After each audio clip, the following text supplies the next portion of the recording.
Good morning. Today I'd like to talk to you a little bit about the company SIG.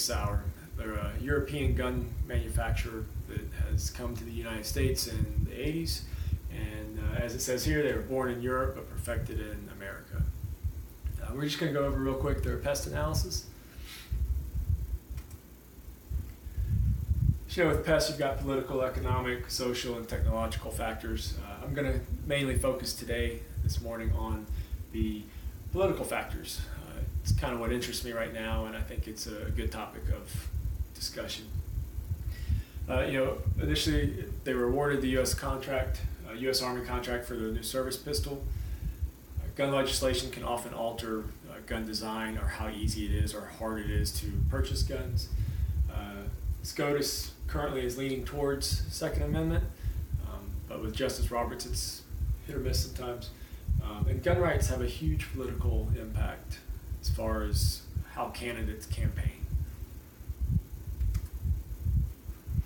So in 2015, the U.S. Army launched its XM17 competition, which was just like a competition that the Army put out there and said, hey, we're looking for a new sidearm to replace the old Beretta M9, and we want to see what you have.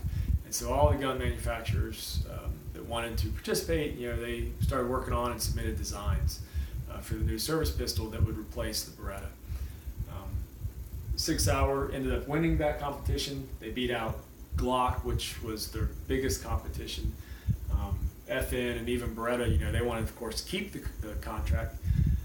But with the SIG P320 and its modular design and all the things that the Army liked about it, interchangeable barrels for different calibers, things like that, grips, they won. And it turned out to be a 10-year contract worth $580 million, and they're going to sell, initial order was going to be 287,000 sidearms. Gun legislation can often alter the sales or the designs of certain weapons. Whenever there's a gun legislation on the talk that could happen, the gun owners get scared and they go out and they either buy a lot of ammo or they buy new guns, things like that.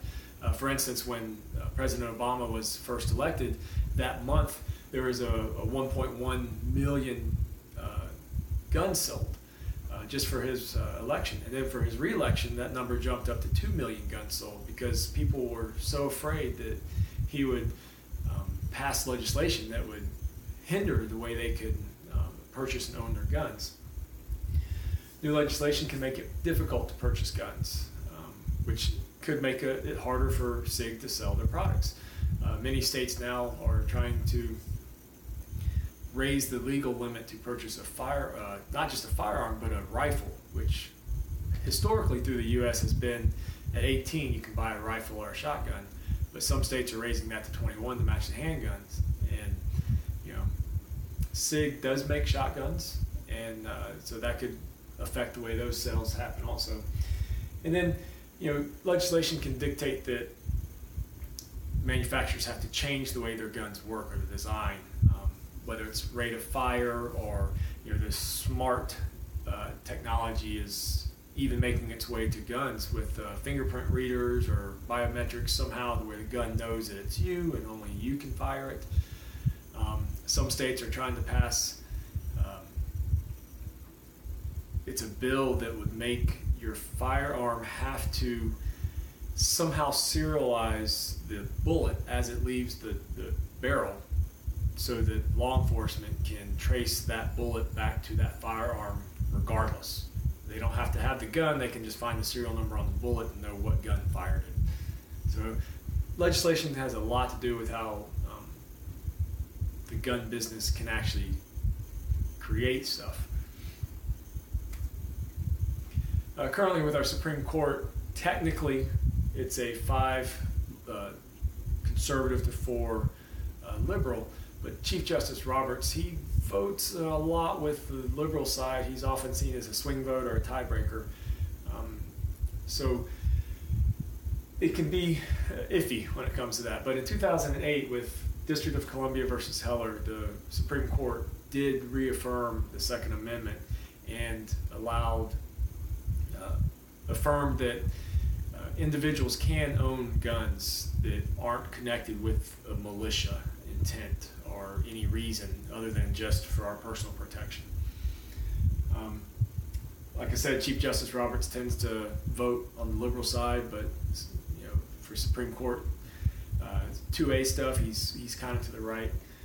With Ginsburg possibly retiring under the Trump administration, the conservatives can look to pick up another conservative judge, which would then definitely sway the court towards preserving the Second Amendment stuff. Gun rights are a huge talking point for political elections. Whenever it's election season, it's one of the first things you hear people start talking about. And with good reason, because so many citizens of the states that you have to win either are for or against gun rights in the Second Amendment. Citizens from like New Hampshire, where gun rights it's one of the freest states to live in, they want to hear that their candidate is going to protect that right. And California, who hates guns for the most part, they want to hear that the candidate's going to do everything they can to lock them down and put a ban on them or reduce what you're able to do with them. So out of the 16 Democratic candidates who have announced already that they're going to run in 2020, all 16 of them have said what their intentions are when it comes to gun rights and the Second Amendment, on whether they're going to support it or whether they're going to look to overturn it or make another amendment or whatever.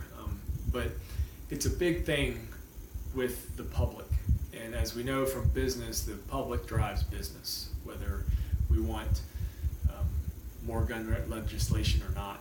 So, any questions? Thanks.